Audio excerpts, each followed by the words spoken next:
Hey, could you close that door for me? Just 90%, yeah, thank you.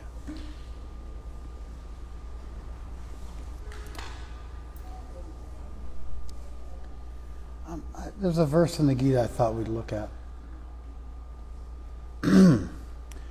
Mamupetya punarjanma dukalayam ashashvatam na apnuvanti mahatmana samsiddhim paramam gata. But the first kind of sentence is that mamupetya, having attained me. Ma means me. Upetya, having attained me. Punarjanma, another birth. Na apnuvanti, they don't achieve or attain another birth. So having achieved me, they don't get another birth. Dukalayam ashashvatam, in this temporary place of suffering. Like a vidyalaya, or it means like a place, alaya means like a place where you do something. So vidyalaya is a place of knowledge, a school. So here it's dukalaya, that's like a place of duk, which means suffering. Duk comes from K in Sanskrit means whole. And so dukkha, dukke, means a bad whole. Sukha, suke, means a good whole. And so if you were, because the Vedic peoples had chariots, and therefore they had wheels on their chariots, they were a horse culture. You look at horse cultures in the world, they generally had a military, they always had a military advantage over the people they fought with. So like when the Muslims rolled into West Bengal on horseback, they decimated the Hindu kings there and took the country apart and took over the country. And so you see this. So the Aryan people were a horse culture. They had horses, they had chariots, and they fought against the Dasyus. We don't know who the Dasyus were. They were dark-skinned, indigenous people that the Aryans fought against. This is a little tough because if you think about who are the dark-skinned indigenous people in India, what does that sound like? It sounds like South Indians, right? Right? Dark-skinned indigenous people. And then the Aryans were these fair-skinned. They were these fair-skinned, horseback riding warriors who came in on chariots and conquered the Dasyus. If you look at the Veda, like the actual Rig Veda, it's the story of the Aryans beating the Dasyus. At least part of it is. And so it sounds, and certainly for tens, if not hundreds of millions of Indians, the original Indians were the South Indians. And the Aryans were this invading race of Central Asian horseback riding people. And those two cultures collided, and through trade and also through war, because there was definitely a war. I mean, even the term Das, the word Das is from Dasyu. It means servant. The conquered people were known as, they were the Dasyus, and then that gave rise to the term Das, which is the term that we get when we get initiated, that indicates our servitorship towards the deity. You guys follow this? Anyway, the Vedic peoples, from wherever they were from, but then that's a problem because for all the North Indians, they never want to believe that their heritage is an outsider heritage. Do you follow? And it's not indigenous to India. And so the British were really into this. They did something called the Aryan Invasion Theory. The Aryan Invasion Theory, AIT. And that became the Aryan Migration Theory more recently. And there's these battles back and forth because, after being ruled by the Muslims for 1,000 years, with 100 million Hindus being genocidally wiped out in the process, and then a couple hundred years of British rule in the aftermath of that, where the entire country was plundered. Then finally the Indians break out of, well over a century of colonization, well over a millennium of colonization. And then once they finally break out of being colonized for over 1,000 years, Western academics then tell them, hey, your whole Aryan culture thing, that was an outsider's culture. It's not even really indigenous to you. Your whole thing is from outside. And there's a PIE, a Proto-Indo-European language, which predates Sanskrit. And there's the original Vedic peoples weren't even from India. And your whole indigenous thing and Hinduism and the cradle of civilization, that's all not true. Did you follow this?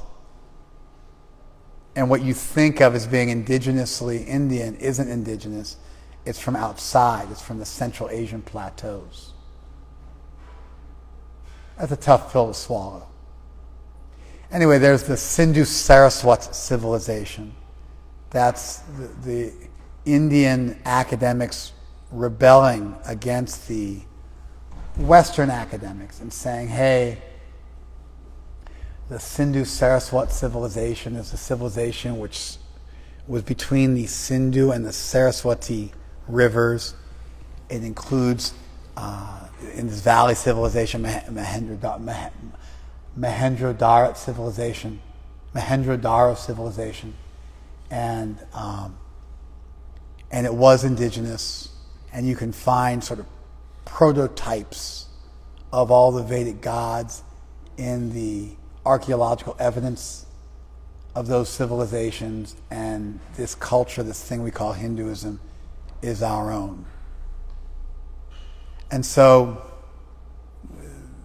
I don't want to, it's a whole topic, and I've read books on the topic, and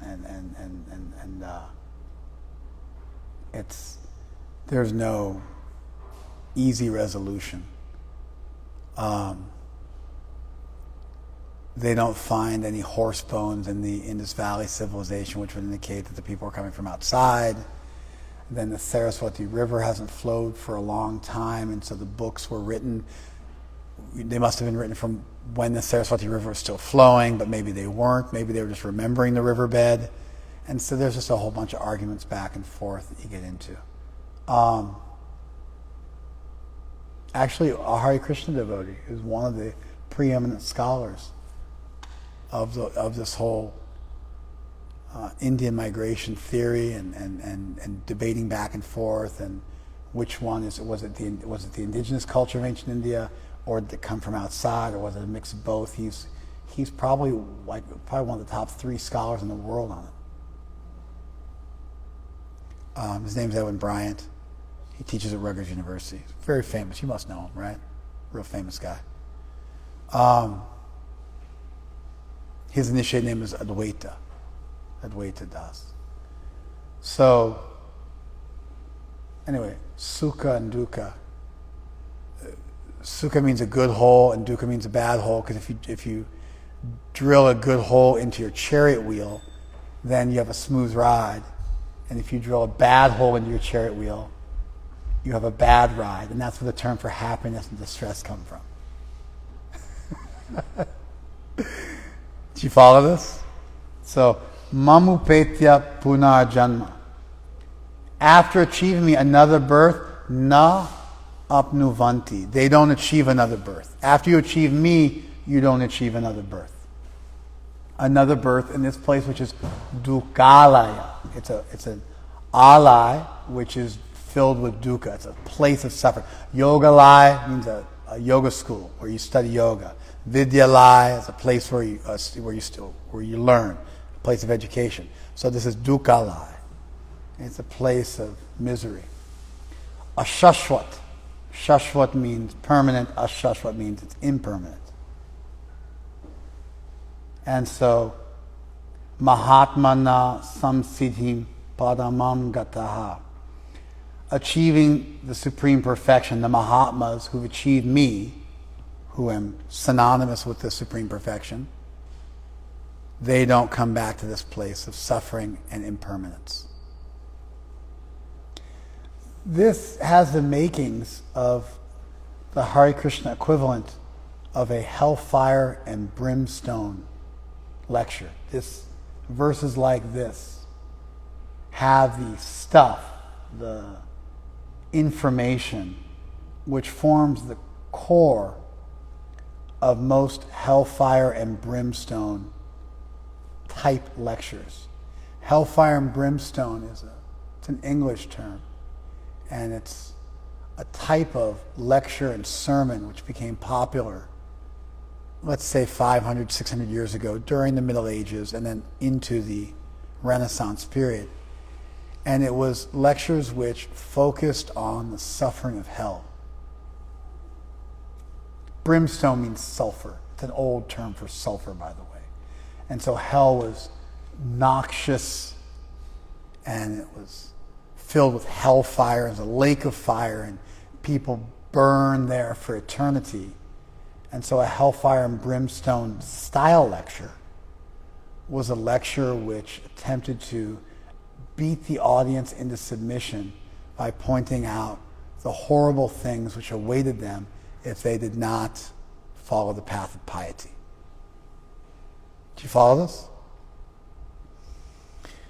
This verse gets quoted by devotees all the time. It's like it's what would be called an old saw in poetry. It's a well-known, well-memorized verse that most people know. You know, it's like you say to somebody in Spanish, you go, ¿Entiendes, Méndez? Oh? ¿Entiendes, Méndez? Oh? O te explico, Federico. You know what? Well, what's wrong with you people, man? I'm going to take your Mexican card away from you, man. You're more white than I am at this point. It's like a saying, you know? Good for the goose, good for the gander. So for devotees, the world is dukalaya shashvatam. It's like everybody knows it. It's part of our cultural inheritance. It's part of our textual inheritance. And then you can point out how this world is suffering, and then therefore, because this world is suffering, that's an argument that you should focus on or want to go to that world. And so don't be so focused on this world and on material things. Focus on that world and be austere. Generally speaking, ideas about piety, which is actually where you get the word pity from. It's also from the same root, pity. But lectures on piety are usually, traditionally, they're linked to the idea of punishment and reward. You should be pious because if you're impious, you will be punished. And if you are pious, you will be rewarded. It's a very common trope. It's a very common theme, especially in Christianity and in Islam as well. This idea of, you'll get your reward in heaven. There's a famous saying, St. Augustine was taking a bath, an ice bath. They were doing that back then. And somebody was asking him, why are you torturing yourself like this?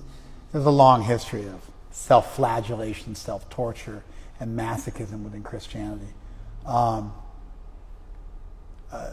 But he said, there are places much colder than this, my friend. Like the cold of hell. And so better you take your ice bath in this world, chasing yourself up. Otherwise you'll go to that world. And hell is alternatively super cold or super hot. It's the opposite of Southern California.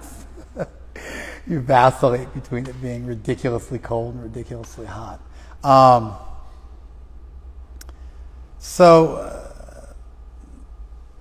I've never been overly impressed with arguments about suffer in this world and then be rewarded in heaven. It never did it for me.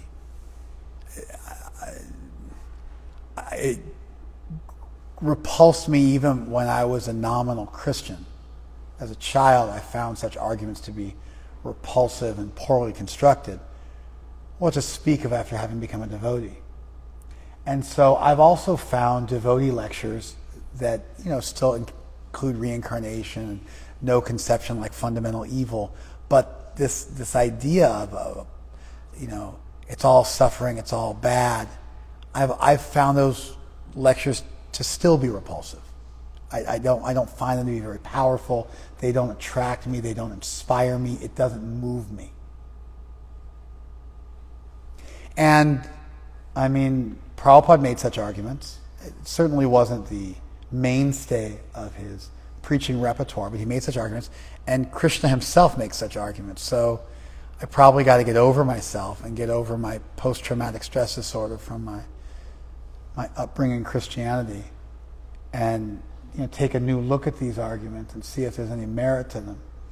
Prabhupada would sometimes say that you'll either bow down to Krishna, this Krishna, or you'll bow down to Krishna in the form of death.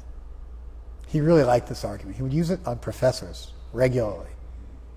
And he would always get an uncomfortable chuckle out of them when he said it, because there's a grotesque truth.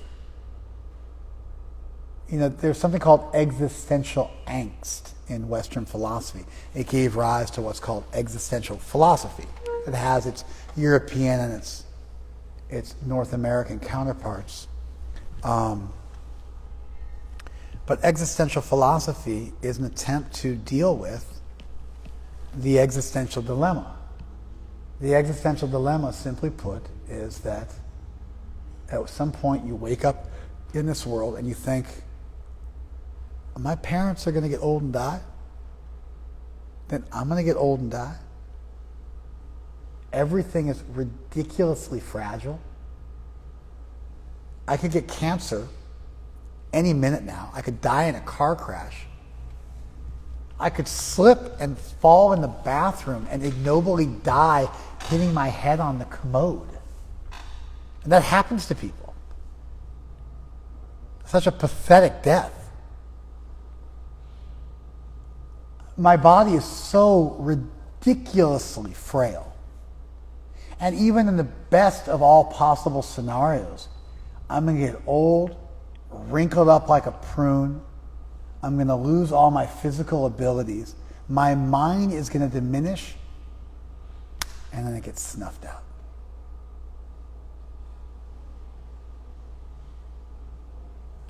Sitting with that, stewing in that, marinating in that, in the reality of the charnel house of this world that we're in, and the reality of the meat grinder of the material world that we're in.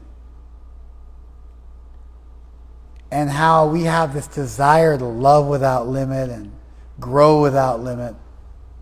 And then we have these bodies which don't deliver. They can't deal with our desires. Our desires don't correspond to our body. It's like we got a 500-mile-an-hour consciousness and we're riding a tricycle. We want to love without limit. We want to grow without limit. We want to walk on the sun. We want to fly amongst the stars. And our molars rot. And we have to defecate every day. And we're just tied to this world. Fundamentally tied to this world. That's the existential dilemma. The existential dilemma creates something called existential angst. The attempt to deal with that existential angst is existential philosophy. Do you guys follow this?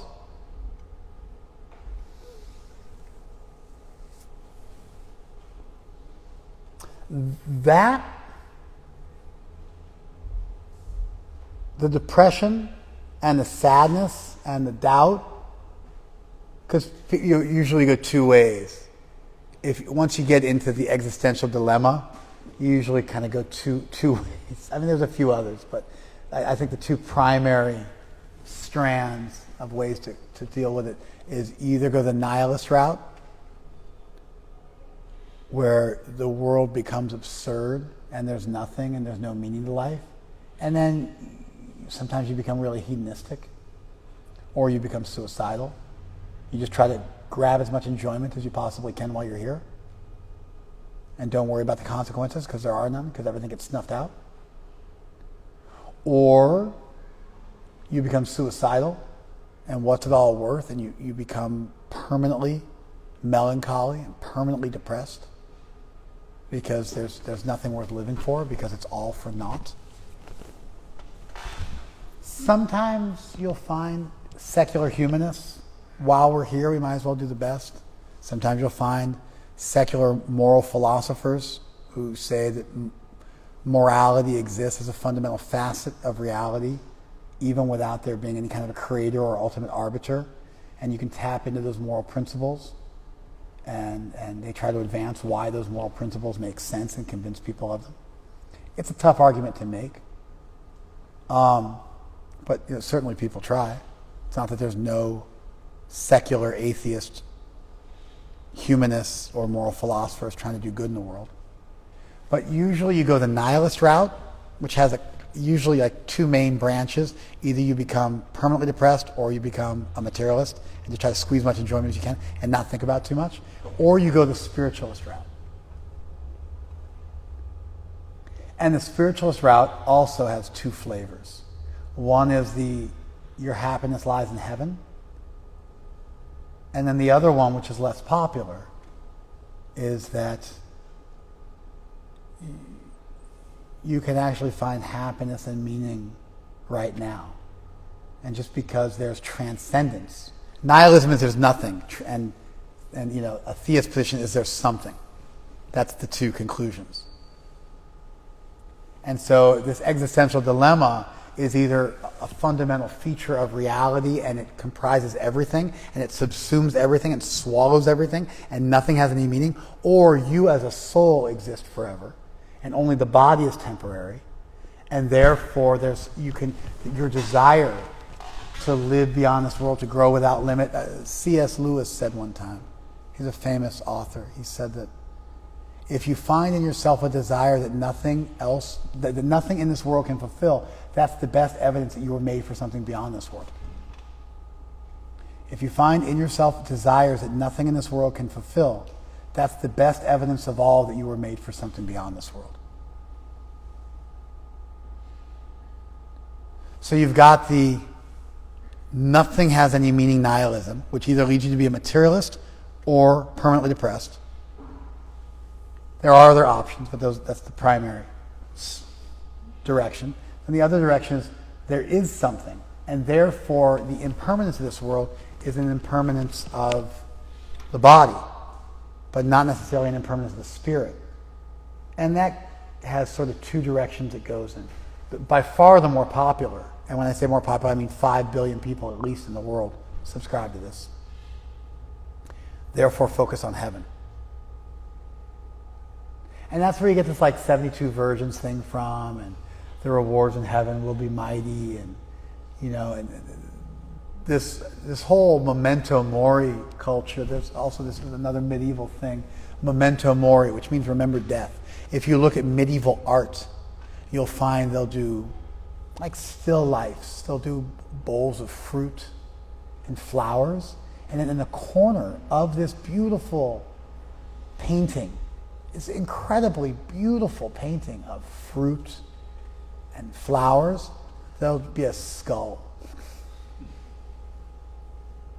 There was this Christian fascination with death, this morbid fascination.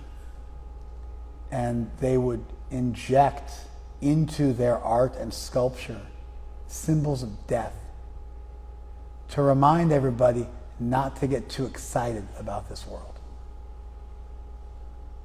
It's a whole movement in art and literature called memento mori. You see it all over the Middle Ages. Actually, there's a precursor to it called memento mori. It's called meditatio malorum. The Stoics used to meditate on suffering. They would think about all the things that could go wrong, so that nothing would surprise them. so that they were ready for whatever life threw at them. They would expect and meditate on bad things that could happen. Malo, malorum, is like Latin for malo in Spanish. Meditatio malorum. So this would be a little bit, it's at least in the same genre of meditation, and it's from Krishna. So despite the fact that I have always found such arguments to be repulsive, I figured I should probably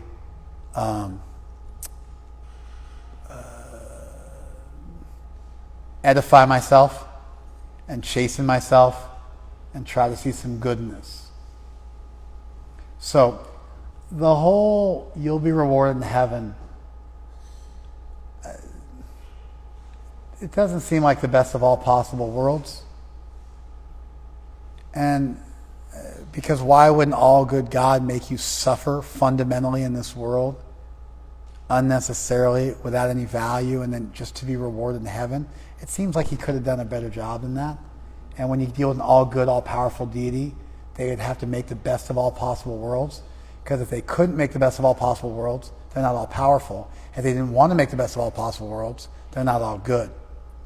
And so something that is required by anybody positing that there's an all good, all powerful deity is they have to explain how this world that we're in today is the best, yes you can, is the best of all possible worlds.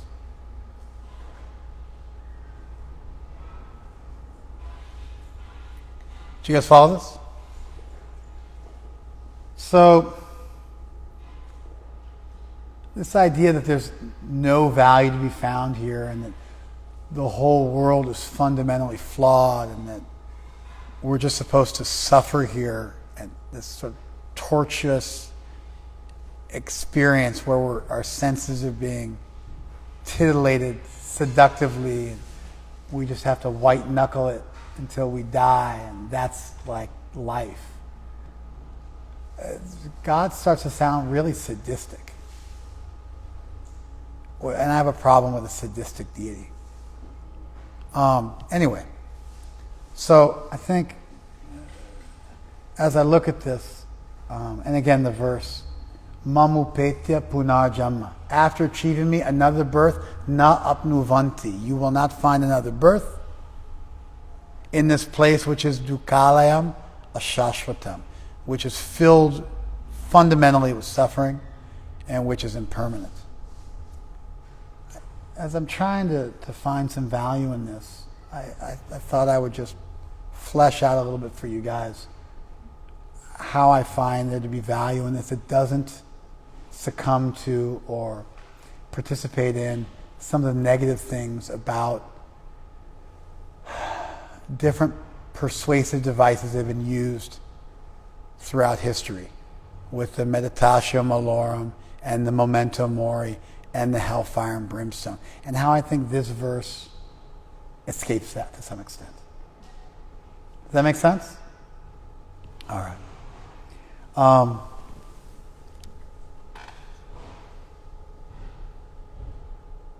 And just for the sake of me speaking complete thoughts, I'm going to go over everything again real quick in 1 minute or less. The existential dilemma is the awareness that we live in a world which is fundamentally going to rip us apart. And it creates existential angst, where you start to think, what's the purpose of it all? Raise your hand if you've ever felt that way. Any adult with like any degree of sentience has to do this at some point. You have to be incredibly impoverished intellectually not to think through such things. And so you got to resolve your existential angst. And that takes you in two directions. One is nihilism, there is no meaning. And that usually leads you to become hedonistic and just try to squeeze as much enjoyment as you can out of the world. Or it leads you to become fundamentally depressed, and with good reason. You're like depressed with an attitude. You're not even apologetically depressed. You're depressed and you want to persuade everybody around you that they should be depressed as well, and there's something wrong with them if they're not depressed like you are. So it's depression plus. It's depression with attitude. And welcome to nihilistic philosophy. Read some Sartre if you want to like get a full dose of this, but it's, it's there. The other direction people go in is they find something spiritual, something worthwhile, something valuable. The nihilism on the depression side, it's essentially a philosophically astute suicidal ideation, is what it really boils down to. And on the other side, people find that there's something beyond this world. And that something beyond this world allows them to compartmentalize their existential angst, and that just has to do with the body, but because you are not the body, you're not the body, you have a body. You don't have a soul, you have a body. You are the soul. And, in terms of evidence that you are not your body, in terms of evidence that there's something more going on than simply materialism, which will inevitably be rent asunder by the ravages of time, the best piece of evidence to hang our hat on and hinge an argument on, that there's something more out there, is what? What's the best piece of evidence for that? What's the best piece of evidence? That's, who said that? Consciousness. Thank you. You didn't even come in on time. I've been setting that up for ages. You just waltz in after the fact and nail the answer. Somebody said desires? Yeah, and that's not bad either. C.S. Lewis did make that point. If you find in yourself desires nothing else in this world can fulfill, of course, somebody could always counter that and say, I don't have such desires. And so it's a weak argument philosophically. It's poetic and it's fun if you're already part of the choir, but it's a weak argument if your interlocutor doesn't want to go along with you. Consciousness, however, the hard problem of consciousness, why consciousness exists, what it means, is conscious materially derivable? What about features of consciousness that we don't find in the chemical world, like free will and thoughts? That argument is powerful. That argument is still a current affair in philosophy of mind. It is the current battleground between theists and atheists, at least philosophically astute ones. The hard problem of consciousness, why we're conscious. Why do these chemicals all of a sudden are accompanied by consciousness? We don't find such things in the chemical world. And even if you want to get really aggressive with the argument, it's always important to figure out where the burden of proof lies in any argument you're going to have. What should the default position be? Where does the burden of evidence lie? So if you want to say God exists, there is a school called the Reformed epistemologists who say that it's reasonable to just say God exists and just start from there. And you say God doesn't exist, and I say God exists, and so you just start from there. So it's an attempt to take a new epistemological position. A very, very famous guy named Alvin Plantinga, who is the Dean of Philosophy at Notre Dame University and was on the cover of Time magazine at one point. That's how big he is. He made this argument. I love Plantinga. I hate this argument. I don't find it has merit, because if you want to tell me that something exists, then you got to show me evidence for its existence. You can't just say you're allowed to fundamentally believe in it. I don't live in that world. I live in a world where I believe in things I see evidence for. If I don't see evidence for things, I take Occam's razor and I think, there's no need to believe in it. I look for evidence for everything I believe in. So if somebody wants to advance that there's a deity, they got to provide evidence. The default position should be the atheistic one, and the theist has the burden of proof. Alternatively, if you want to say that my consciousness is just sexy matter, electrochemical synapses going off in my brain, the burden of evidence is on you, my friend. Because looking at this world, prima facie, as a default position, there is a stark, hard line of demarcation between consciousness and life on one side and dull matter on the other. And if you want to say those two are one and the same, have at it. Show me your best evidence. But my default position is going to be the assumption that consciousness is properly basic, is fundamentally distinct from matter, because it has so many facets and features that we simply do not find in matter. Did you follow that? So not only is it the battleground, I think that the theists, the consciousness wallas, the consciousness vadis have the upper hand in this debate because their position is reasonably the default position. You see why I was looking at you? You spaced out? A little bit for a second, right? You missed this one too? You missed this one, 3? No, I was on. You just didn't see me looking at you. I looked at you. I didn't pick up on it. Anyway, that's where the evidence lies. And so hinging our argument on that evidence, we have a very powerful platform to run with existentialism on this side and think about things beyond this world which might exist. I just find it to be a sadistic world where there's no value in this world, and the only value in this world is you get out of it. The only value in this world is you escape. I think there's value in this world. There's value to be found in this world. There's beauty in this world. There's truth in this world. You follow this? And part of that truth is that this world, this material world, is fundamentally, inexorably temporary. And you are not. And therefore you should not look at this world as your ultimate home. You should see this world as a train station. I travel by train all over India. I take tours of people to India all the time, and we stay in very, very nice 5-star hotels. I take people on fancy trips of India and the holy places, and twice a year, and we stay in really nice places. I mean, all these other guys who take people to India, they all stay in dumps, and for the same money, we stay in really nice places.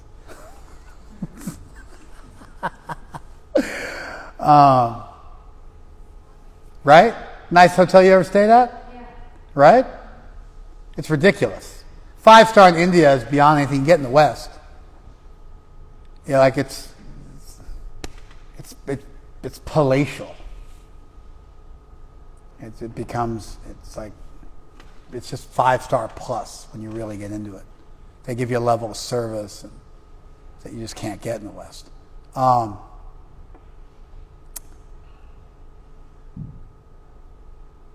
don't know how I got into that. It was a full plug. I wasn't even intending that. There was some purpose by it. It wasn't just a shameless plug for what I do. I've always wanted to take my people on trains. I never do it. We fly them everywhere. But I've always wanted to take them on trains. Because the experience of riding on a train in India is like nothing in this world. Raise your hand if you've ridden on a train in India. Raise your hand if you've ridden second class on a train in India. I never ride first class. I never ride AC. I don't do any of that. I always ride second class with the people. And it's wild. It's crazy. It's like a whole other universe. And I take bath multiple times a day and wear clean cloth. I mean, when I get on the train, I clean the berth I'm going to be on. And I'm going to sit on and do a whole thing. I don't give up my practice just because I'm on a train. And so, very often we'll pull into a train station, and I'll bust out a shower. When you get to these rural stations, they always have a hand pump. And you're in the city, they don't have hand pumps at the station. But if you go to in the rural train stations, there'll be a hand pump at the train station. There'll be a tube well, a style well they dig down, very cheap and expensive style of well, and then you go like this with the hand pump, and then the water comes up. Usually poisoned with arsenic, so definitely don't drink that tube well water, but that's a whole other thing. All sorts of heavy metals come out with tube wells. But I always travel with a bucket, and I jump out the train and strip down to my kopin, to my underwear, and if I'm with somebody, they start pumping, and we're filling up the bucket, and we're pouring buckets of water, I'm scrubbing my feet and brushing my teeth, and I change. You mentioned you learn the art of how to change your clothes without ever exposing yourself to the elements. So all sorts of crazy stuff. I can take a full bath, including brushing and flossing and scrubbing my teeth and washing my underwear, and a full bath in one bucket of water. Because sometimes you got to go a distance to get your bucket, and it's painful. And I know you have to get really good at using water. And I always get the big buckets too, because you don't want to get the small buckets. You get those small buckets, like those 2-3 gallon buckets. It's a nightmare. And then once you start getting into the multiple bucket program, it never ends. So you gotta learn to make do with less. Anyway, so one of us start pumping. You're pouring water on yourself, and we get clean. We wash our clothes, and then by the time I'm done with my train trip, I got all my clothes have been washed. My dhoti's been washed, and it's been wrung out, and it's been put in the bucket. And if we get stuck somewhere, I'm hanging my laundry up. I don't even like using the bathrooms, so I usually jump out to relieve myself. And I'm always playing this game. The train's going to stop for 10 minutes, and I got to jump out, and I got to jump back in. It's a whole thing. Sometimes we even cook. You have a little stove, and you break out your stove, and you cook. You have a tawa, and you make some chapatis right there at the train station. I won't do that like at the Calcutta train station or something like that. But if you're out in the middle of nowhere, you're like going through Jharkhand or something like that, and you stop at some train station, you get it all done. Plus, the trains break down sometimes. Raise your hand if you've ever been on a train that broke down. I've been on a train that broke down one time for 72 hours. It's like I'm moving to that place.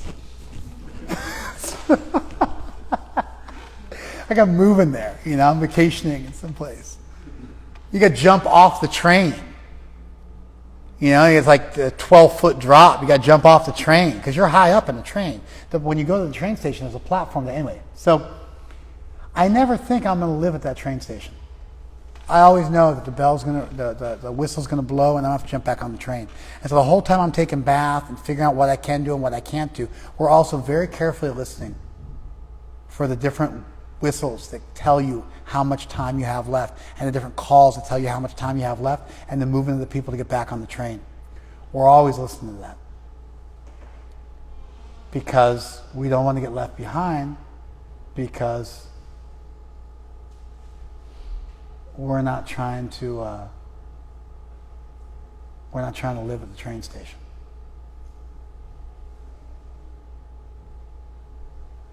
Do you guys follow the analogy now? We're in this world. We can do a lot of things. Hey, do me a favor here. Turn on the lights in the foyer. It's just right by the bathroom. On the left side of the bathroom, you'll see the lights. Thank you.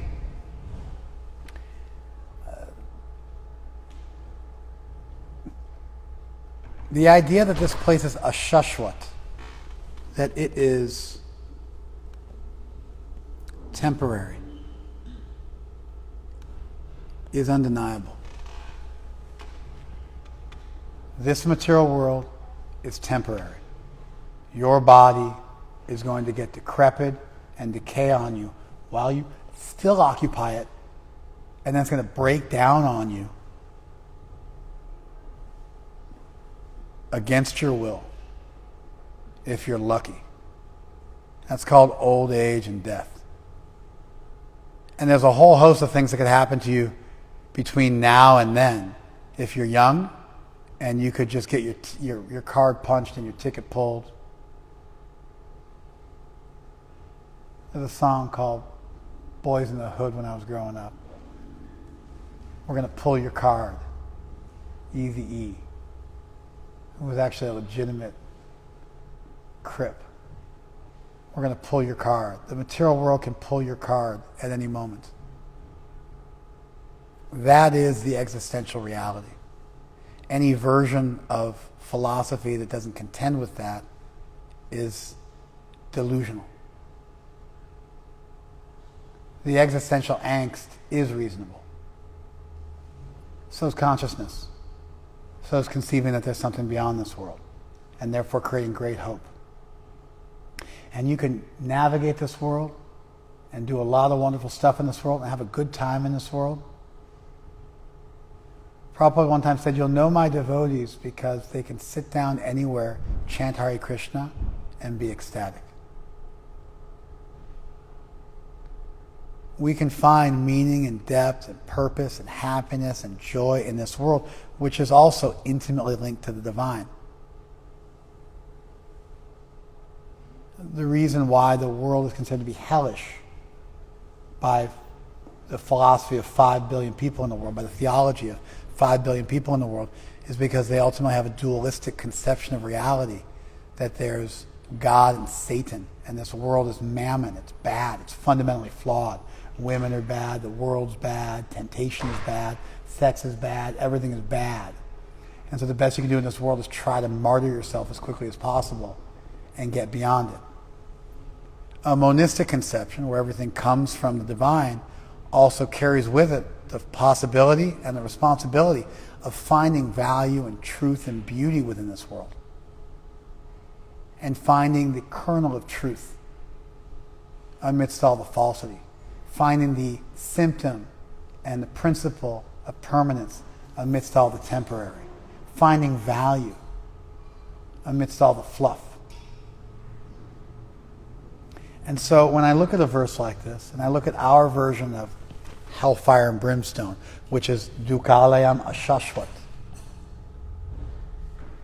I feel like it walks that fine line. There is inherent suffering in this world. There are lessons to be learned. And as much as we don't want to admit it, sometimes we need to suffer in order to learn lessons. Nobody wants to admit that because they feel like if they admit that, they're inviting suffering. And that's probably true. It's probably true. Once you sign up for that and you accept that reality, you can no longer blame Krishna and pray to mitigate your suffering because you've admitted that you find value in it. So I'm sympathetic. I get it. I understand. I don't want to admit that there's suffering in the world either. I want a nice, gentle, non-coercive nudging in the right direction over the course of my long life. But if we're honest, there's value in suffering. And in fact, an all good deity would have to create some suffering in this world because there'd have to be some ramifications for your actions. Otherwise, you'd never have any impetus to learn. It wouldn't be so egregious or in your face that you couldn't navigate your way around it philosophically if you want to stay here. But it'd have to at least always be there as a little reminder, a little sand in your sweet rice, we like to say. A little pinprick, a little splinter in the mind's eye, to use the Western equivalent. To make you pensive, to make you thoughtful, to give you some depth, to teach you some lessons. Not against your will, but it's always there. And so I even see suffering in this world as being essential if this world was the best of all possible worlds. And this is certainly not a world of consciousness. It's a world of consciousness engaged in matter. And so philosophizing in this way and musing in this way, I'm left finding value in the temporariness of this world, in the suffering within this world. I see the therapeutic value of that, but not so much so that I just want to get out of here. Not so much so that I just want to run like a jihadist or a martyr and get out of here. But I look at memento mori and I'm like, yeah, you probably need to put a skull in that painting just so that we don't forget. And you probably need to do a little meditatio malorum and just think about all the bad stuff that could happen. And you probably need to regularly reflect on the impermanence of this world and remember that you got miles to go before you sleep, to quote Kipling. there's value in all that. Taken to the extreme, you end up with this idea that there's no value in this world, you just want to get out of here. And that's too far. And then ignoring the existential angst and not contending with that nihilism at all means you have to be lobotomized. You have to truly be the village idiot.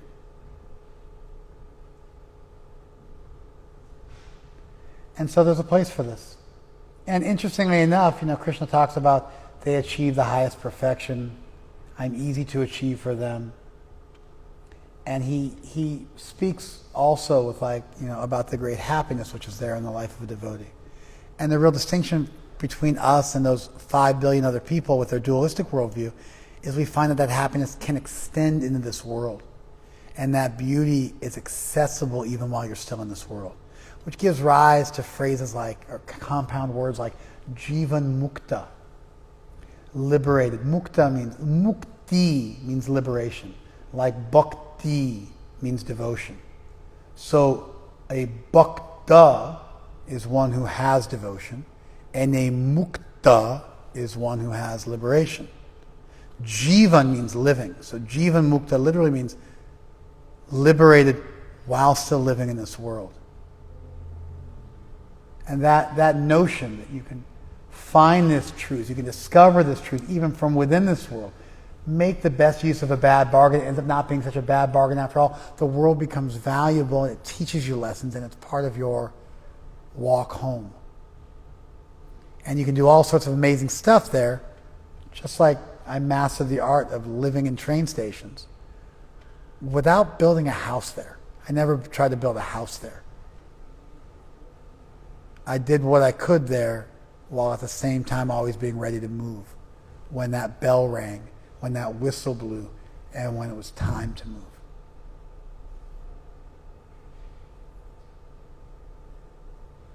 Anyway, that's a little something on the Gita, existential angst, the basic existential dilemma, nihilism vis-a-vis transcendence, some of the nuances, our version of hellfire and brimstone, and how I can wrap my head around this stuff without becoming repulsed by it like I was with all of the fear-mongering of my youth that I found in the spirituality of my youth. I think we're all done. Thank you, Instagram. Thank you, Facebook. We're going to jump and do the arti and kirtan now.